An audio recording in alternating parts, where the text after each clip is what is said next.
Welcome back to the Behind the Belt podcast. My name's Logan Brown. Again, I'm here with Faraz Hashmi. Faraz, we are back. It's been a little too long. Last time we were here, we were talking AEW. Before that, what were we talking about? Was it SummerSlam? SummerSlam, man. SummerSlam, yeah. It's been too long, but man, I am happy to be back. There has been so much that has happened in the last episode. Like I said, we got a chance to go to AEW's All Out. If you haven't had a chance to take a look at that podcast or give it a listen, please feel free to do so. AEW was gracious enough to allow us to come and check it out. And, spoiler alert, we had an amazing time. But you know what, Faraz? Today we are not talking AEW. Well, we might talk a little AEW at the end, but we are here to talk about all things WWE. Why don't you start it off and intro us in here, Faraz? But first things first, how you doing, man? How you doing? How are things been? I'm doing all right, Logan. It's been a while. We've done WWE in our podcast. The last thing was SummerSlam. It's been a long time. A lot has happened, and I'll start right off with WWE and ESPN signing that big deal for ESPN to broadcast all the WWE PLEs starting from Wrestlepalooza. Mm-hmm. And we'll start off with Wrestlepalooza. The card was small, it clashed with All Out, and we have our thoughts about the card, but I'll start off with the first match. It was Brock Lesnar versus John Cena, and Brock Lesnar, like some people expected, squashed John Cena. If I'm putting it right in my words, um, I feel like a typical Brock Lesnar match, nothing too special. Um, didn't like it. I was not a fan of him returning or him coming back. But if they really brought him back, and they they should have given the audience something different that they haven't in the past. But yeah, we didn't see a lot of even build up for this match. Maybe one Brock Lesnar promo on SmackDown, I think, and one John Cena promo on Raw. I didn't really like this match, Logan. Um, for John Cena to, when he's retiring in literally a couple of months, to make a guy return to the company and literally squash John Cena on his retirement tour, I'm not a fan of that. So yeah, your thoughts on this one, Logan? I mean, we've had a little bit of time to think about this one, Faraz. At the when I first watched it, I was definitely in the camp of I just don't get it. It didn't really make a lot of sense. Even hindsight now, like there's really it was a squash match. Normally that leads to something else, next storyline, next PLE, something else down the line. And so far, again, we are what did we say? Just over a month removed from Wrestlepalooza now, and they have done nothing with that storyline. It again, hindsight is there. Opinions were again very different at the time, but taking a look at it now, it's kind of odd. In WWE we trust. I think WWE does a great job at cashing in on things when we are feeling this way and it being really really good, and we come back and we are the first ones to say we were wrong. But as it stands right now, it was not expected. On my side, I know you said some people expected it. I didn't expect it going into this match. And when I found out, we were at AEW's All Out at the time while this was happening, and there Yep. was a little bit of talk going around when it happened, and we were like, what happened here? So yeah, I don't know. We'll see where this goes, but overall, not a great match. Yeah, not a great match. We'll move on to the next match of the night, which was a tag team match with the Visions, Bronson Reed and Braun Breaker, defeating the Usos, who came back, who reunited to face Bronson and Braun Breaker.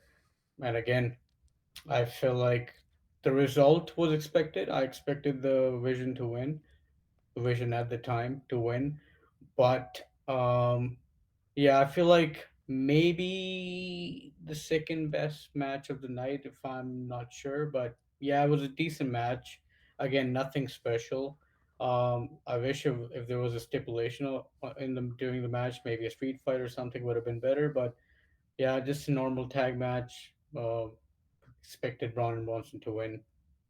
Nothing special for You me. hit the nail on the head there for us. Nothing special. I think it was a good match, not an amazing match. I think that's kind of going to be the tune of what we're talking about. Actually, not the next match that we're gonna go into. That's not going to be the tune for the next match that we're going to be talking about. Yep. But yeah, we don't need to spend a lot of time on this one. We've got a lot of other great stuff to talk about coming up in the podcast. So let's keep it moving here for us. Next match of the night, maybe the best match of the night. Not maybe, I think the best match of the night. Me By and Logan, far. by far, me and Logan agree on that. Probably match of the year contender as well, in my opinion. Um, we have Stephanie Vaquer defeating Io Sky to win the women's world title, which she really richly deserves. Um, and it was a fantastic match. I mean, you have two very different type of wrestlers in the ring, two non-American wrestlers, one from Japan, different style of wrestling there, Hmm. one from South America, Chile, I believe. Yes. Um, and what a fantastic match, man. I mean, apart barring the result, I mean, I we all knew Stephanie was going to win this match, but a five-star match, brilliant. I'm finding a more adjective to fit here, but I feel like I really enjoyed this match. Um, Proper wrestling Hmm. and great spots that both women took, and I just love Stephanie and Io, man. I mean, I think they're great workers, they're great wrestlers, and they have bright futures, both of them, Logan. Roz, this match was over a month ago, and as you're talking about it, I'm getting shivers. I'm getting goosebumps talking about it. This was one of those matches that everything like you said. Uh, as you're talking for us, all I can keep thinking is how lucky are we to have the talents of Stephanie Vaquer and Io Sky both wrestling in arguably their primes, and we're getting to witness that in real time, right? We're going to go a little bit more in depth into recent things that have happened with Stephanie Vaquer, but like, holy jetpack, skyrocket, whatever you want to say to kind of uh, show the trajectory of her career right now. She is on another level, and it is absolutely deserved. The in-ring spots are incredible. You know, she's doing her best to be better on the mic, and it's showing that. Yeah, great, great match. And a match or in a PLE where you have a returning AJ Lee pairing up with her husband, CM Punk, going against Seth Rollins and Becky Lynch. That was Stephanie Vaquer's PLE. For And sure. everybody left that feeling that way. And again, when you have the names and the spotlight on some of the talents that were on that PLE, and you walk away and you say, this is somebody who was in NXT last year, who wasn't a household name, and now she is the champion, and she walked away, you know, with a PLE that had a lot of eyes on it, and that was her PLE. Wow, man. Wow. Just incredible for us. Incredible. I mean, the moment she walked into NXT last year, I think WWE brought her and Julia together. Mm-hmm. Julia is also on the main roster. She's on SmackDown. I think she has a Women's United States Championship, but Stephanie has elevated her game like to another level. I mean, fans like her. The way she wrestles, the way her entrance is absolute like five-star entrance. Her theme song, everything. The way she carries herself. Yep. She was like Her finisher. her finisher, my devil's kiss. Yeah. If you know, you Was- know. We'll jump on to the next match. I Yeah. mean, it was a short pay per view, a short PLE in WWE terms. The fourth match of the night was CM Punk teaming up with returning AJ Lee, defeating Seth Rollins and Becky Lynch. Of course, the result was most likely expected with AJ Lee returning. She was not going to lose. But I feel like this was like a good, fun match, good, fun spots in this match. AJ looked pretty decent, to be honest. I didn't find her rusty, maybe some spots, but overall, a decent, fun match. I would say nothing special in this, but a fun, good, fun match. AJ Lee, I think. using a submission on what's it called, Seth Rollins, Yeah. and that was a good fun spot.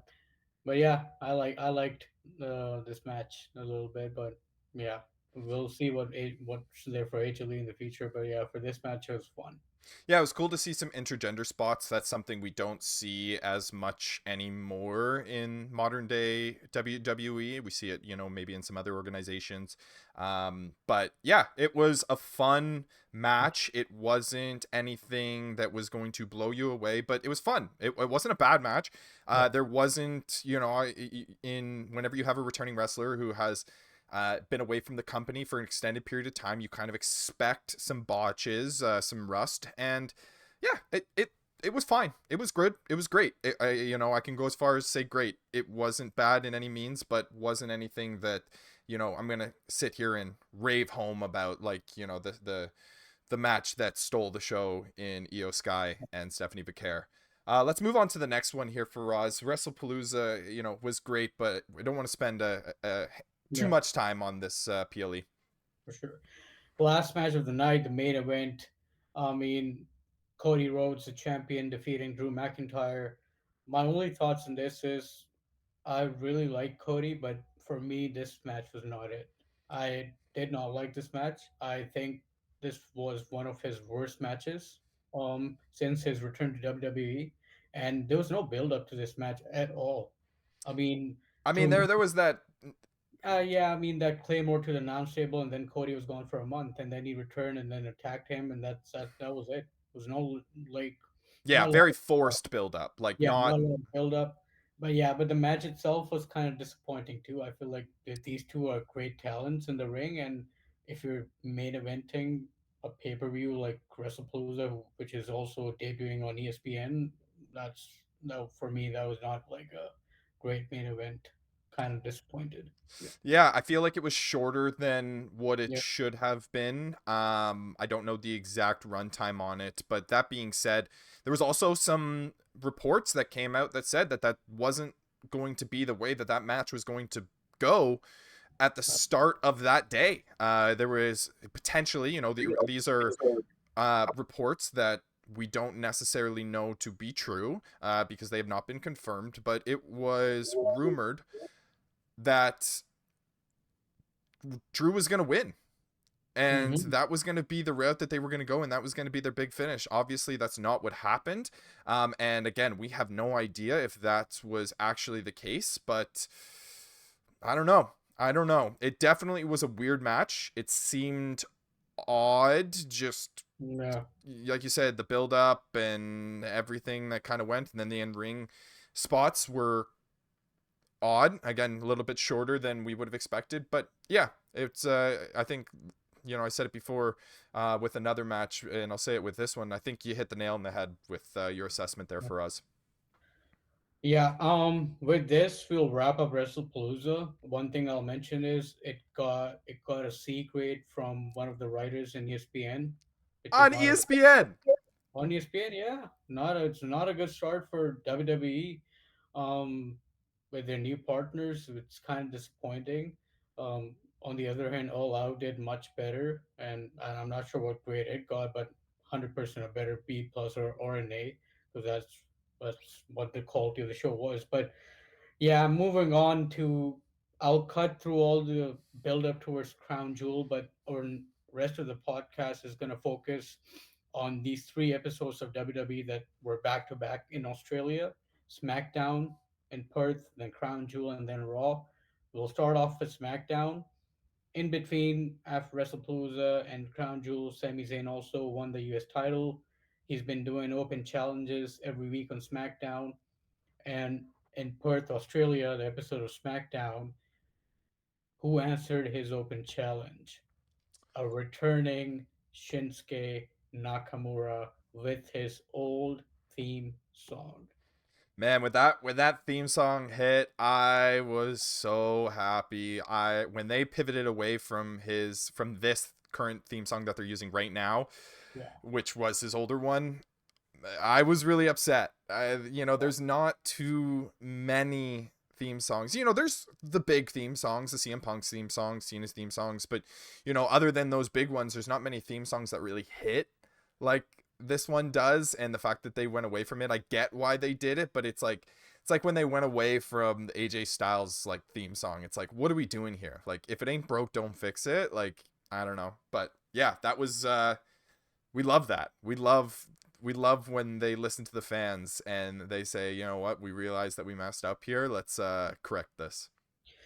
Yeah, and it was a good match. It was like, to be honest, it was going on like probably I was expecting to be an absolute banger until someone interrupted this match, attacked Shinsuke Nakamura at ringside, Yep. and he was wearing a hoodie. Under the hoodie, we saw a painted face, and I recognized that face immediately Oh, because did you? I did because that was Tom. I'm talking about Tama Tonga, guys. Tama Tonga returned, and I'm saying why I recognized him because he used that same face paint in New Japan when he used to team up with his brother Tongaloa. Wow. He- They're called God,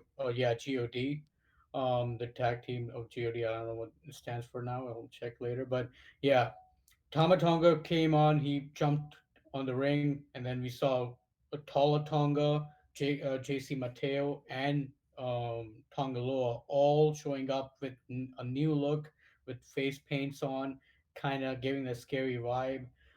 We've been seeing in the previous couple of weeks that Soul Sokoa it has been teasing like the MFTs and their return. Yep. And in the last promo, he did mention there's a lost soul or something. There's a lost guy, a lost brother or whatever their term he used. And a lot of people anticipated it might be Tamatonga, it might be a new member, but Interesting. it was Tamatonga. He returned. They jumped Sami Zayn, they jumped Nakamura, they attacked, showing their dominance. Solo came later on.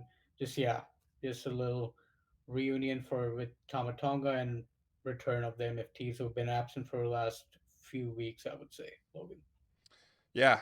And was that their that was the second time that they showed, or that was the first time in SmackDown that they showed up. They showed up another time, didn't they? All of them together? Yeah, did they not? Yeah. Yeah, later in the show, and that was epic. I mean, later in the show, the White Six won their match, the tag team match against the Street Profits, who Hmm. also got their old theme song back.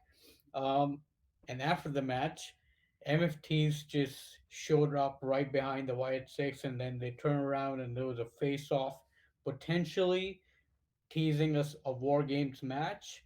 It which is interesting because Uncle Howdy wasn't there. It was only the four of the White Six, but Uncle Howdy was absent from that frame. Not sure why that's the case, and hopefully he returns. And I'm down for this match, man. I feel like if they can build it up properly, it can be a good one. I mean, we've seen Shield versus the White family in the past. That was good, but Yeah. yeah, I'm hyped up for this if they do this. Yeah. And like with this match, or sorry, with SmackDown, it really felt like they were building on storylines and kind of creating new ones. And I feel like we kind of saw that with the Aleister Black Hmm. match there. I'd love for you to tee that one up because that one had a really interesting storyline that I feel like we've been waiting to see for a while here. Yeah, I mean for sure. I feel like this storyline has been going on for a month or two now with Aleister Black and Damon Priest. They've had a few matches in the past. It had started off with our Truth and Black, and then Priest came in to defend our Truth, and then Black turned on him and turned heel. And yeah, since then they've had a couple of matches, but this was maybe the final nail in the coffin, a last man standing match in Perth, Australia, main eventing SmackDown. And yeah, it was a pretty good match, I would say. And then towards the end, we saw a little surprise. Selena Vega just walking from the crowd, standing in front of Damien Priest, just blocking her husband from attacking, from blocking her husband from Damien Priest. And yeah, I think it caused distraction. He Black used some, I think it was a lighter or something, He's like and a fireball. fireball something. Yeah. I mean, and then he just burned Priest's face, and hit him with the black mass, and then he just fell on some table outside, and that was it. That was the end of the match. A good match, I would say. A good show. Hmm. SmackDown needed this show, I would say. Yeah. They have it because they've taken all the A-listers to Raw now with Yep. Punk, Roman, Seth, A AJ, everybody, Balor. Only guy SmackDown have is Randy, Drew, and Cody for Yep. now, and Raw has everybody. So SmackDown needed this episode, I would say. Yeah, I thought it was really interesting that WWE used fire there because they've openly said in the past that they find fire a little gimmicky or something Mhm. along those lines. And we had just seen the use of fire at AEW All Out, so it's very interesting that they decided to use that, especially after Wrestlepalooza was perceived such a way, and AEW was received, or sorry, All Out was received such a way. Uh, you know, it's again just interesting to see the pivots that they make. I think they're doing a great job at listening to the fans, but I think this, kind of like you touched upon, this SmackDown was one of the stronger SmackDowns, Mhm. but I still don't think SmackDown product is where it needs to be right now. For somebody like myself who has a podcast talking about wrestling, I struggle at times to care to tune into SmackDown for the entirety of the show, knowing that there's really only a couple things that I truly am like um fully invested in, and I'm hoping that changes because again, I love wrestling. I live and die with this product. I have a podcast talking about this. I love talking wrestling, but when the product seems to be somewhat lackluster at times, it does make it a little bit harder, and that's why I think this being a stronger SmackDown made it good. And we've talked about this on this show. Normally SmackDowns going into PLEs are not very strong, right? Sure. They're tend to not have their best talent, their core storylines, and I think they did a good job at kind of balancing that out, setting up new storylines or continuing storylines that maybe weren't going on at Crown Jewel.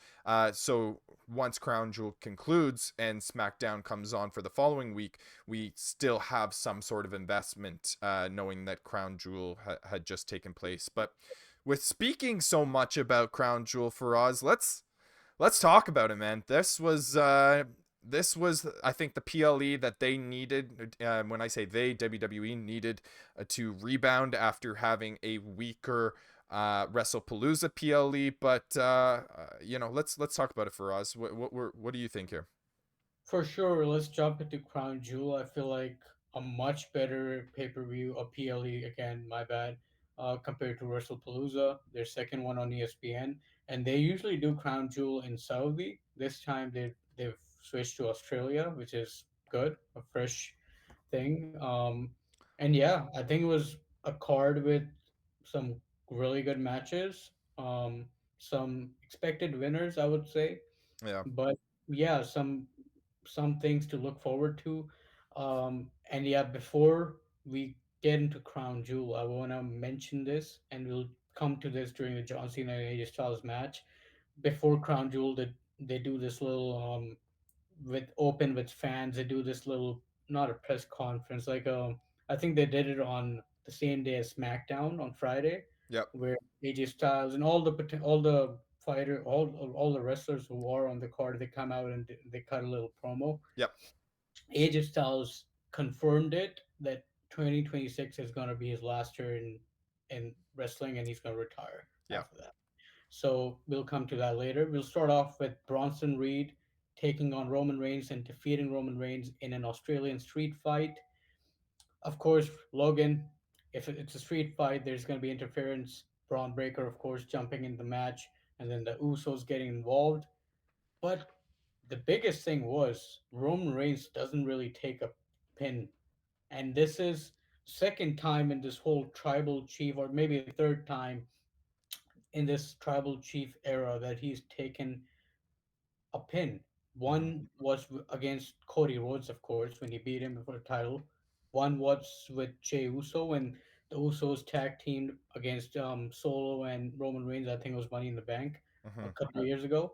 And Bronson Reed, literally pinning Roman Reigns in the ring, 1, 2, 3. That was, for me, that was surprising. And for me, Roman putting Bronson Reed over in his home country, that was special.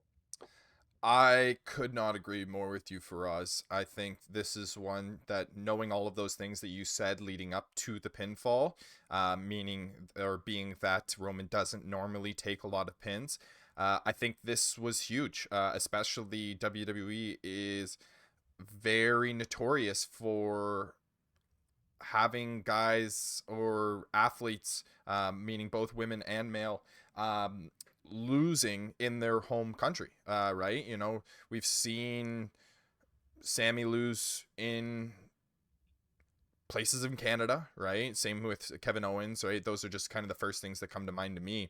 Uh, but the fact that Bronson Reed was able to pin Roman Reigns in Australia is massive, and I think directly correlates to, maybe not as much at the time, and we'll get a little bit more into it, but directly correlates to what happened to conclude Monday Night Raw after Crown Jewel, and we'll get into that. But I think put the timing of putting Bronson Reed over could not have come at a better time. And I mean, it's kind of almost weird to say, but who better to do it than Roman Reigns, a guy that you're already kind of taking his shtick in the Tribal Thief, right? So yeah, good match. I thought it furthers kind of the storylines in the Vision, and also what's going on between the Usos and Roman Reigns. So yeah, it was what it needed to be. Yeah, I feel like Roman Reigns and the Usos, it's been a weird, since Roman returned to Raw a couple of weeks ago, Jimmy has been like weird from get go. And then him hyping up Jey Uso. Jey Uso has been a bit fishy in the past couple of weeks. Like, Yeah, he's been more aggressive, or like kind of, I would say, like doing things that a heel would do. yeah, for sure. And after that match, Roman literally said, "I don't want to see you guys until Christmas." And Yep, Roman walked out. yep. And Jey Uso was not happy with Roman Reigns. No, He always does things his way. yep. And he also walked out. I think so. Jimmy is the only glue, I would say, which might reunite them. Or I don't know where this is heading. Maybe it doesn't work out, or maybe we see a triple threat between Roman, Jimmy, and Jay at some point, maybe Royal Rumble. I don't know. Just saying, I don't know. Just maybe potentially booking a match in my mind, but it's interesting to see where this is heading. To be honest, Logan. Yeah, for sure. I think, I mean, and we can spend a little bit more time in this in depth, but this is just kind of a Yeah, thought that I've had. But I think Jay is starting to become the thing that got him to become main event Jey Uso, the yeet and everything like that. It was the fact that he was willing to stand up to Roman Reigns, and now slowly but surely, you know, he's becoming the thing that he was created for in the first place, or created to defeat, right? He's becoming the new Roman Reigns, and he doesn't want to admit it, and he doesn't see it, but that's kind of what's happening. And you're getting little hints of that with Jimmy pointing that out and be like, "Hey, Oos, you're starting to sound a lot like Roman," you know. yeah. And then, Jay does not like that, but it's true. He is starting to sound a little bit more like Roman, but it seems like Jay does not want to admit that. So really, really interesting to see where this goes. I would mention one more thing, and we'll move on to the next Sure. match. I Yeah, also want to say that I feel like WWE is trying to put Jimmy over here now with the crowd. absolutely. Make him look weaker, so the crowd, he gets all the sympathies with the crowd because he doesn't have a world title. Both of them do. Yeah. Yeah, Jay does, and Roman has multiple, of course, in the past. But I feel like this is also a strategy to put Jimmy over with the crowd, Yep. and potentially, if there's a match in the future with these three, I won't be surprised if they put Jimmy over in the match, because it's been a while that they have put him over against like top tier talent. If I don't know. I mean, I see where you're coming from, but like if you think if he's in a match with Jey Uso and Roman Reigns, like Jimmy's not coming out of that victorious. Like he's just depends, not. man, depends how they build him over in the next couple of months. But yeah, let's see. Maybe. And I mean, like, now would be the time to build him, especially with the way that fans have reacted to the Naomi pregnancy thing and how much love publicly he's getting. Like, to throw him in front of the fans and really push him right now, if you plan to push him in the future, I think is smart. You got that little bit of momentum, so freaking build on it while you have it. But hey, I mean, we've seen WWE fumble momentum in the past, in, True. in Mm-hmm. two letters, one word, Hey. LA night. Yeah. But we don't need to spend, too much time on that. Let's move on to the next match here for Logan, us. I'll come to you for this match. Yeah, Again, I know you have a lot to say about this for one. sure. We have Stephanie Walker, the women's world champion, representing the Raw brand, taking on Tiffany Stratton, the WWE Women's Champion, representing the SmackDown brand, Hmm. fighting for the Women's Crown Jewel Championship. And again, I expected the result because they've been building Stephanie Walker to win against Tiffany Stratton because I feel like this is if I have to pick two people which 2025 belongs, I would pick Stephanie Walker for women's and Seth Rollins for men's. Absolutely. So I expected Stephanie to win, but let's talk about this, Logan. How's the match? I thought the match was excellent for Oz. I thought there is there's something about this match that was so special. And I'm not talking about what happened in the ring, right?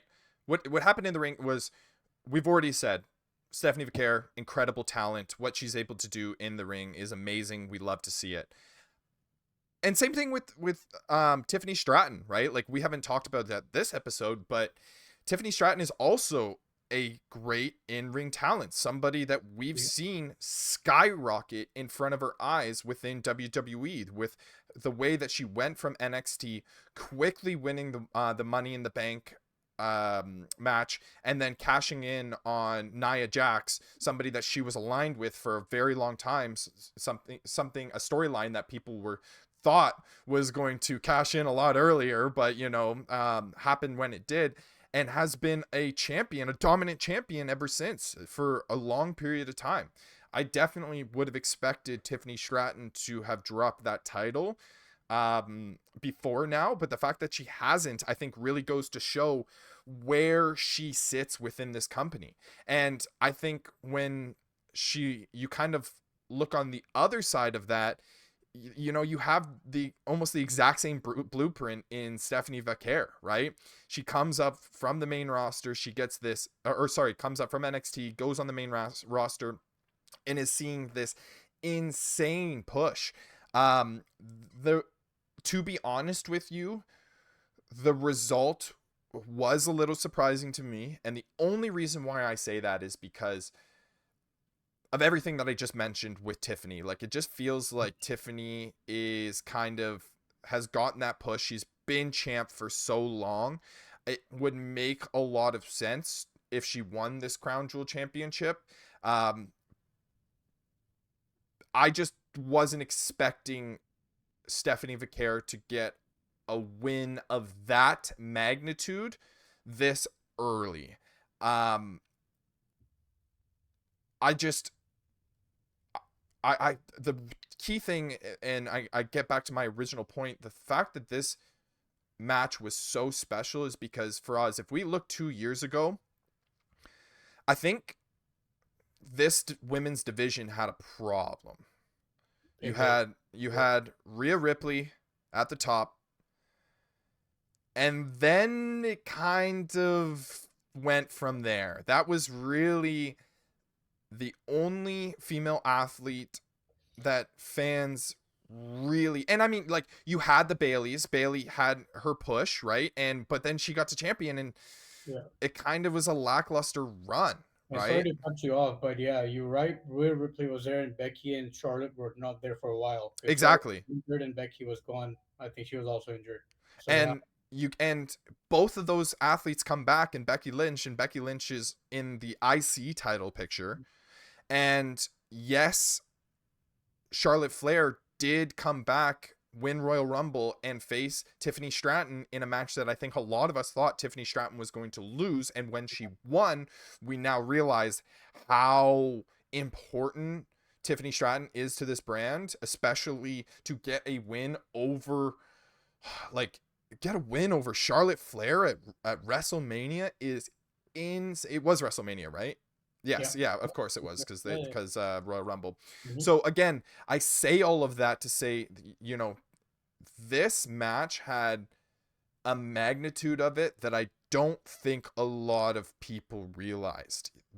These are two talents that are going to be generational talents. When you talk about the four horsewomen of the WWE in that era, I think we are very much looking at a new version of that in Tiffany Stratton, Stephanie Vaquer, Rhea Ripley, and let me cap it off with Io Sky.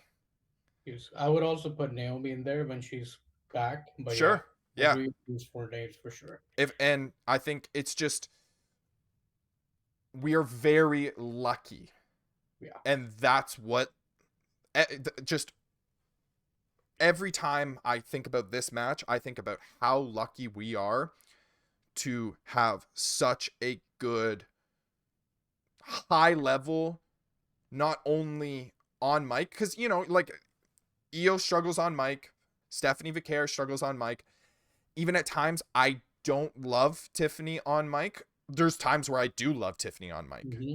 Rhea Ripley kills it on mic all the time. You never need to worry about that. Her in-ring talent kills it. But one thing you can say with each one of those women is their in-ring talent is phenomenal, and I think is the highest it's ever been. So, I obviously Liv Morgan's out, so it's kind of difficult with that. But she was out for a while, came back, had a run, and now she's out again. But I just again, not to go on too long of a rant here for us, but when this match came together and I was really, really thinking about it, it made me kind of have all those other thoughts that I mentioned previously. And yeah, just being, right here on October 17th, 2025. We're recording this before SmackDown airs tonight. Yeah. Man, what a time it is that we get to experience in the high level aspects of the female division. There is a little bit of a drop off, and that tends to happen. But man, yeah, it's we're lucky for us. I would say this, Logan. I mean, you covered the match pretty well, and the stuff you talked about after the match, I want to just add more on that. I would just say, yeah, man. I mean, the amount of talent WWE has in the women's division all over NXT, SmackDown, Raw, it's the best in the world. Yep, Um, Even if you talk about people who might not have a lot left now, but even Becky, yep, Bailey, Charlotte, and I would say maybe a lot of people don't know this. AJ Lee also falls in the same age bracket as all three of them. that's So interesting. I feel like she has a lot left in her. And I'm pretty sure we'll see her. And if there's a potential women's War Games match, I feel like AJ Lee is gonna be in it.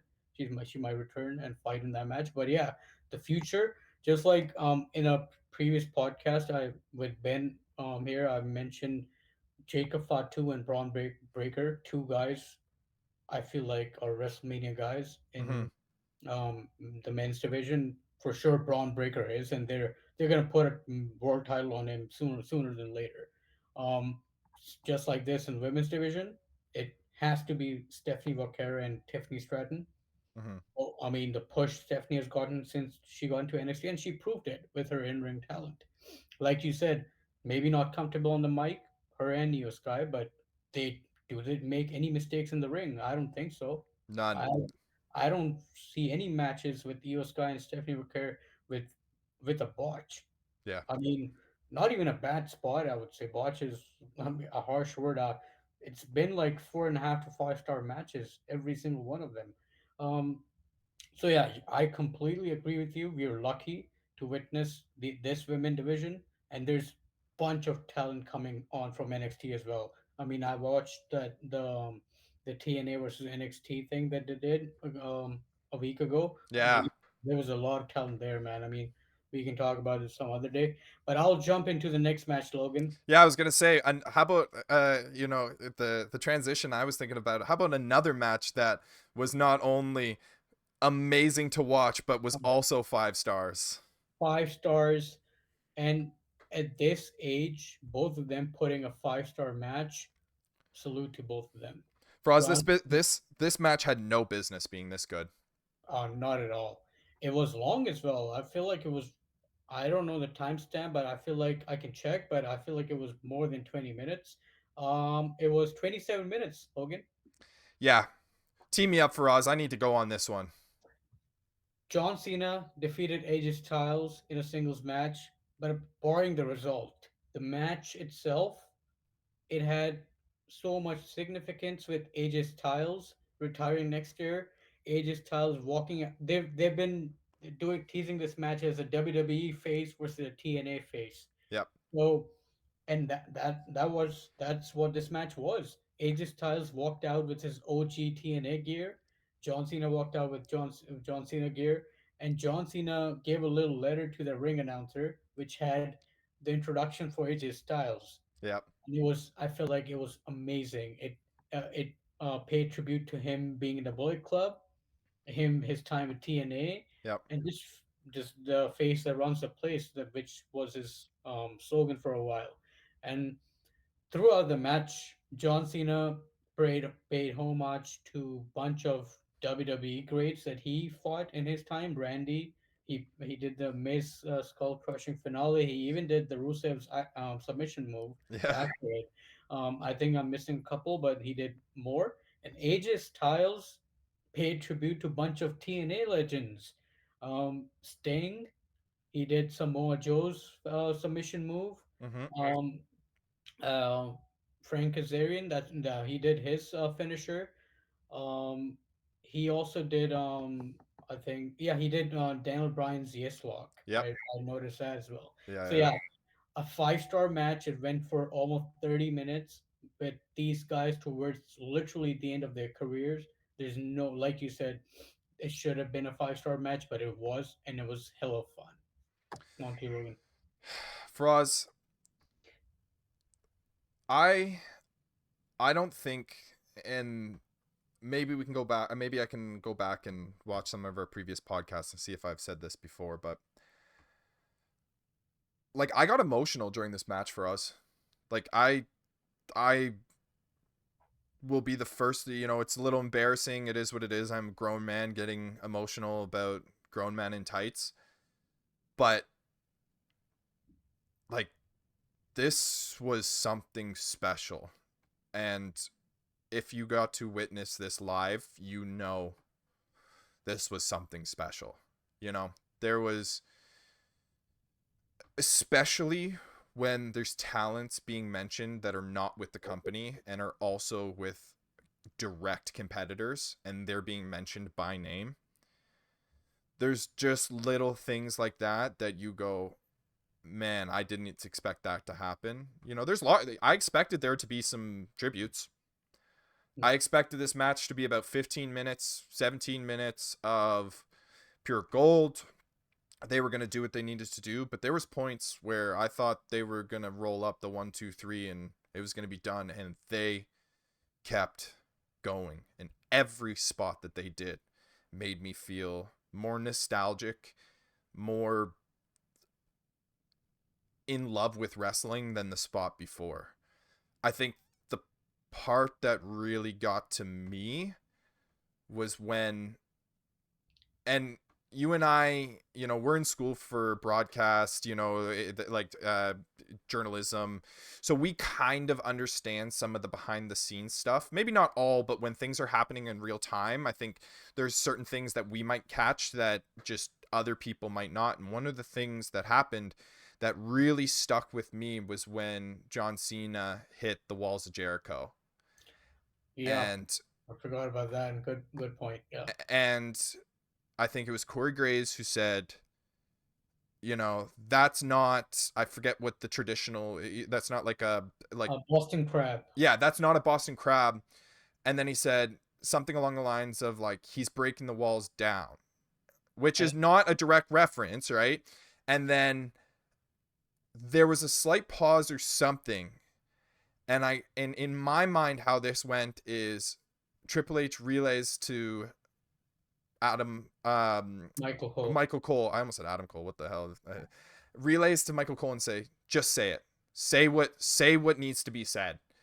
And he says, that's the walls of Jericho. That's Yeah, which could not be a more direct reference to Chris Jericho, who is currently not with the company. But for somebody like myself, who started watching wrestling around the year 2000s, 2002, 2003, like, Jericho was one of those guys that really, maybe I didn't love as much at the time because of the way he was positioned in the company, and I was young, so I was meant to not like Chris Jericho, but he was from where I'm from, and there's not a lot of guys that you see that are from where I'm from, or at least from Canada, right? And when you have guys like that, there was the Edge, there was the Jerichos, the Hearts, and so much more. But again, there was so many points in this match. The kickouts, for I, sure. there, I have not been on the edge of my seat for a John Cena match like that, and especially coming off of John Cena's previous match, where it Hmm. was not great with Brock Lesnar, and we touched upon that earlier in the podcast. Man, Faraz, again, like it was funny. I was with my girlfriend at the time, and we've only been seeing each other for a short period of time now. And if she wasn't in the room for us, I would have cried. I it took everything, because all I could hear, her and I would like to poke fun and everything, but I could see her looking over at me and be like, "Are you fucking crying right now?" Excuse my language, but I could just, I could just see that. So I did kind of hold it back, but yeah, like I got genuinely emotional for this, and I don't think, like, maybe other than our experience at AEW, just like ending it and being like, wow, that was really cool. Like the emotions of just being like how grateful I am to be in the position I am to be able to do the things that we get to do for us. But this match, man, this match had me feel like was a kid again. And you know, I WWE is in the business of making us feel the way that I'm feeling right now and feeling the way I was feeling in that moment, and they could not have delivered that more for us. For sure, Logan. I think us getting emotional in a John Cena match, I think it's not surprising. I mean, we all have grown up watching John Cena, and I mean, first ballot Hall of Famer, an absolute legend, face of the company, maybe the greatest of all time, Yep. without a doubt. Um, and I'm pretty sure I'll be emotional. I was in this match a little bit as well, if I'm being honest. Um, but I will 100% be in his last match. And I know when he cuts that last promo as Saturday night's main event, maybe after the match, it'll be hell emotional. I think it'll be something. Yeah. And what you mentioned about Walls of Jericho, um, I remember when Corey Graves said Boston Crab, and there was a pause, and then Michael Cole said Walls of Jericho. Yep. WWE even posted a clip of that, and they captioned it Walls of Jericho, Yep. which kind of, in my mind, confirms that Jericho is probably coming back. It's been rumored. It's been rumored for a while, and we might talk about that later. But I 100% feel he's coming back, and it'll be sooner than later. Um, but yeah, it was a great match. We covered it all. I mean, 5-star match, tribute to a bunch of people, and yeah. Yeah, But it was exactly what it needed to be and more. Is one of those matches where we are going to remember where we were and additionally how we felt when we watched this match. But yeah, for the times that WWE misses, mhm. they'd give us times like this, and man, yeah, it was really special for us. I'll quickly, I'll probably skip the next match because there was nothing special. Yeah, for the I'll just, sake of time, let's just skip over the next match for I'll us. It just was say the Io result. Sky and Yeah, it was Rhea just US Ripley. Sky Rhea Ripley defeating the Kabuki Warriors. Yeah, Rhea Ripley winning in her home country, not surprising at all. Yeah.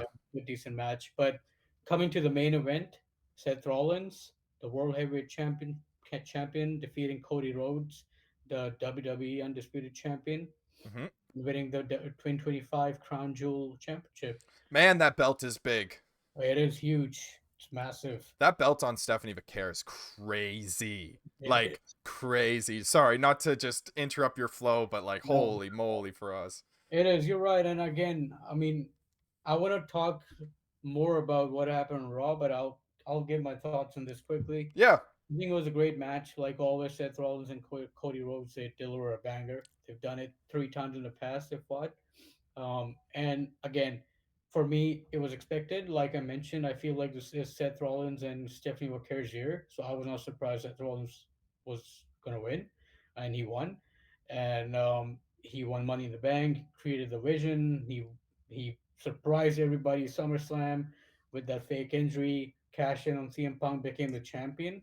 So I feel like it's been his year, and if he was gonna lose this, just gonna be it was not gonna make sense to me. So I feel like the result is fine. Him winning, I'm fine with that. With Cody, it's been off. It's been a weird last 3 months for him. He's been gone for a month to shoot that movie, The Street Fighter, and then a little build up with Drew McIntyre and Wrestlepalooza. Yeah. This one they had a little build up, a couple of promos, but yeah, I'm fine with completely fine with Seth Rollins beating him because Cody's already defeated him 3 times in the year that he returned, I think 2022. So yeah, I think Seth Rollins deserved to win this, and it was a good match. And yeah, that's all for me. I agree, Faraz. I mean, he had that spot that was pretty crazy diving across the ring. I think we're going to get a little bit more into that. I think was a great spot. Might have turned out to be more costly than crazy, meaning like it was a crazy spot, but turned out to be more costly than crazy. Was a good match, but yeah, like I think, like you said, it did seem like this was the writing on the wall was for Seth to win. It would have been weird, given everything that he's got going on. He's got goons, for Yeah. him to lose that match. Um, yeah, it was a good match. It wasn't a crazy match. Like it's funny when you've got two guys that are so high level that when they give us like a pretty decent match, we're like, yeah, no, it was a good match. Like, you know, but I think, and watching it back, I did watch it back right before we went live here, or started recording, not live or not live. But I did watch it back, and I think you can kind of tell, like, yeah, that is the spot where he gets hurt. He was Yeah. kind of favoring it throughout the match, but also like what an incredible job to finish the match and do some of the spots that he did if he did get seriously injured in that spot. But yeah, let's pivot. That was our kind of crown jewel recap, but Mm. I think as you and I know, and anybody listening knows, the biggest thing Oh, that happened was on Raw. We don't need to go directly to that for Raw's, but let's talk about Raw and kind of what happened, and we'll cap off the end of the episode with some other speculation. But yeah, let's go into Raw. for sure. So Raw started off with the Vision coming out and cutting a promo, Yeah. with Seth Rollins cutting a promo, and me and you can already agree. Um, Something was fishy in that whole segment. If you Yep. just not just leave the promo itself and just focus on Braun Breaker throughout, not even Bronson Reed, I would say Braun Breaker. Yeah. He didn't look happy at all in that promo. No. He looked pissed, especially after Seth Rollins said he doesn't need Bronson Reed and he doesn't need Braun Breaker to win. Yeah. Um, yeah, I mean, for sure, I feel like that was a good promo by Seth Rollins. We'll come uh, to what happened uh, towards the end of the night, but yeah, I feel like that was a good start to Raw. And then They yeah, it was yeah for sure. You want to Well, answer? and they had that. The one thing that really stood out to me was, yes, they had that original promo at the beginning, but I did watch Raw back before we started recording, and the part that really stood out to me was the in the back segment that they did, where it started with Paul Heyman singing Seth Mm-hmm. Rollins song and everything.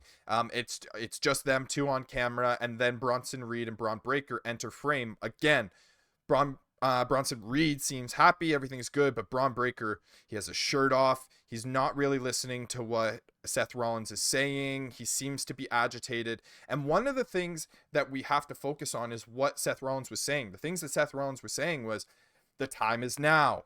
We're Yeah. at the mountaintop. It doesn't get better than this.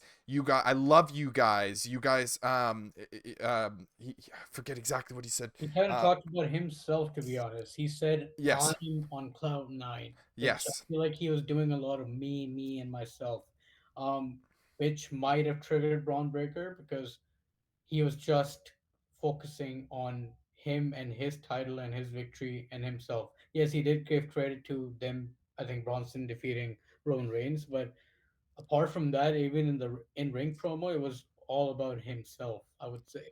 Yeah, and So, I'm pretty sure like he made a comment.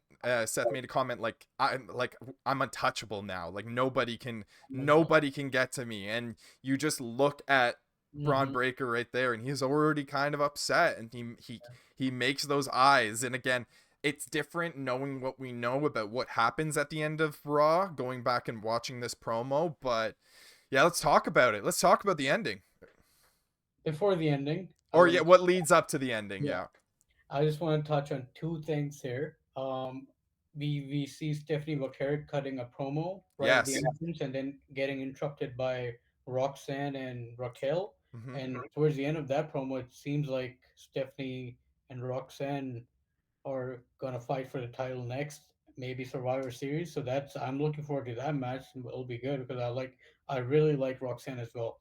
Um, Apart from that, CM Punk, LA Knight, and Jey Uso fought in a triple threat match for the number one contender for the World Heavyweight Championship, and CM Punk came out victorious. So whoever's next, it's CM Punk versus. We'll see what's next, but yeah, Yeah. uh, I want you to tee up the ending, Logan. I think you'll do it better. Yeah, so again, the match ends.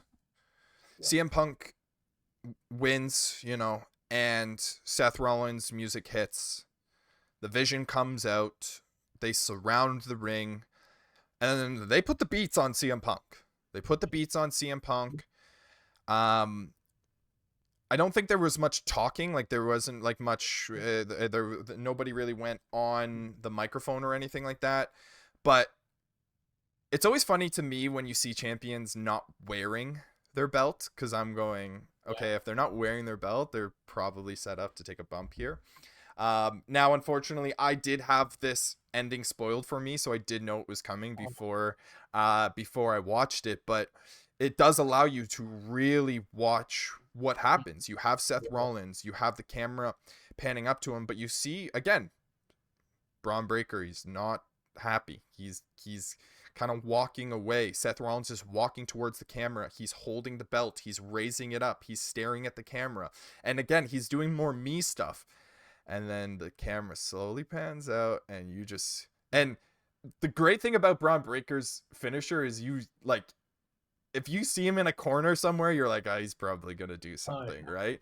And yeah, he again, Seth Rollins, he walks towards camera, he turns around, and all of a sudden you see Braun Breaker sprinting at Seth Rollins, and he hits him with a nasty spear. Yeah. This sends shock on the face of Paul Heyman and Bronson Reed. And Braun Breaker essentially looks at Bronson Reed and says, "You're with me or you're with him." Yep. And he does the same to Paul Heyman. Now, it seems like Bronson Reed is on board. He is, yeah. He This immediately uh, hit him with tsunami. Yeah. exactly, right? You know, you wouldn't do all that. You wouldn't hit him with the tsunami. And one of the reasons, and we can get into why we think this happened for us, is there is speculation in the spot that Seth Rollins jumped from the top ropes to Cody Rhodes, who was hanging on the ropes on the other side of the other turnbuckle.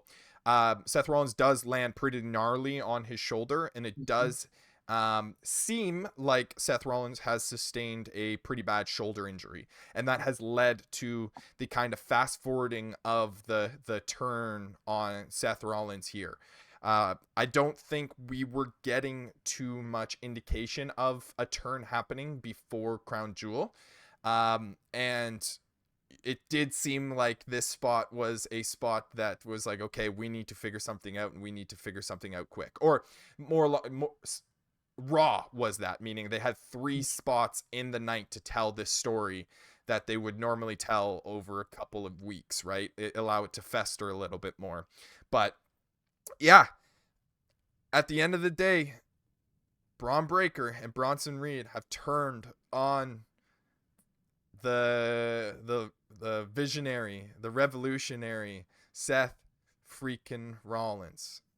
What do I you would think say for us? even Paul Heyman. I mean, he looked a bit scared when Braun Breaker held him by his collar, but when he told him to make a choice, he raised their hands and he was like right on Seth Rollins' face. So he's all in now with these two as well. Yeah, And Braun Breaker also holding the title, the championship, the world title as well. So exactly. interesting there, but I feel like I don't know. I have a theory in my mind that first of all, I don't really trust Seth Rollins anymore with his injuries. I don't know, Of course. real or fake. If it's not severe, let's say if it's a real injury, if it's not severe, can we see Brock Lesnar jumping in this group or adding into this? Like he might be pulling the strings. I don't know. We don't know because didn't we see Paul Heyman introducing Brock Lesnar at Wrestlepalooza and We his absolutely did. and the SmackDown before that, Brock Lesnar went to him and he said he wants to talk to him. We absolutely did. I think you're totally right. And, you know, like it would make sense that if Brock comes back, you're probably going to put a title on him, You have to. right? So, Um, yeah. it's interesting. It's really interesting. I can't wait for the next episode of Raw. But that was a shocking moment. And when I saw it, I was like, "We're 2 years early here." I I was know. I expecting so know. 2 years from now. It Yeah, was it might be because of the injury. We don't know what the case, but they're planning something, and we'll find out soon. Um, do you want to touch on one more thing here? Real quick? yeah, there was some news that came out that is really interesting. I think I know where you're going here in terms of potentially the Andrade situation. No. So recently Andrade was let's say released from WWE or not reportedly potentially we don't know if exactly what just given kind of how this situation is unfolding, but just after that we find out that Andrade was released from WWE, we saw him pop up in AEW relatively quickly. I don't think any of us uh I don't think any of us was surprised, right? A talent like Andrade, who had previous to this most recent run in WWE, came from AEW, came back from AEW, uh, had his run with WWE, and is now, I guess, back with AEW. We saw him pop up, and then all of a sudden, he's nowhere to be found. Yep. And people were kind of picking up on this, and it is now coming out again. This is not necessarily anything true, meaning that we have not got any confirmation of this. But it does seem that Andrade in AEW did break WWE's 90-day no compete clause. And essentially what that means is, for after you're released from the company or you part ways with a company, you are not allowed to work for a direct competitor. Now, I think if he went to maybe the Indies or something like that, it would have been a different story. Especially if maybe he went to like TNA or something along those lines, a little close to home. But the fact that he went to AEW, as we saw with Wrestlepalooza, WWE is going to find ways to shut down for AEW to have success in any way that they can. And an easy way to do that would be a talent that had just left the company, who is riding momentum from that company, going to compete with a direct competitor. And if you have that 90-day no compete clause in place, then it's a pretty easy way to kind of pull the rug on that direct competitor. So again, this is something that is all speculation. There has, as of October 17th, 2025 at 12, or not 12, at 4:30 or 23 on a, you get what I'm saying. Yeah. It doesn't matter.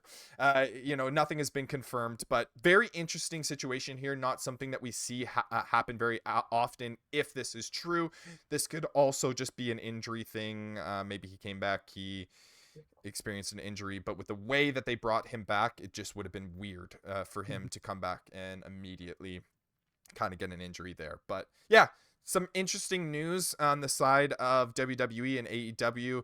We always love a little cross promotion drama, or promotion drama, maybe not cross promotion, but yeah, for us, I think this was Yeah. we needed to do this. There was so much that For sure. happened that we needed to cover. I think we covered most of it. I think we plan to do a Survivor Series prediction podcast coming up in the near future. So look out for that. Before I sign us off here, for us, is there anything else that you wanted to touch on before we head off here?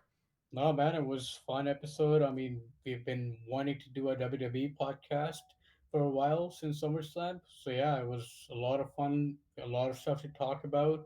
And yeah, looking forward to the next few episodes. We have a lot coming up. We have Wrestle Dream tomorrow, Yep. AEW's pay-per-view. Then we have build up towards the Survivor Series. So yeah, a lot coming up. Exactly. Like Frost said, a lot coming up from us. So make sure to look out for that. And yeah, if you haven't checked out our AEW podcast or our previous podcast before that, please feel free to check it out. It definitely helps us out. We do have our YouTube channel where we always put a video version of the podcast. And then we also release the podcast out on Spotify. If that's where you're listening, feel free to save that. Subscribe. I think it's subscribe on Spotify, right? For us. And subscribe on YouTube. Excellent. You're a pro there for us. Yeah, that was the Behind the Belt podcast. Again, my name's Logan Brown. That was Faraz Hashmi. Until next time. There you go.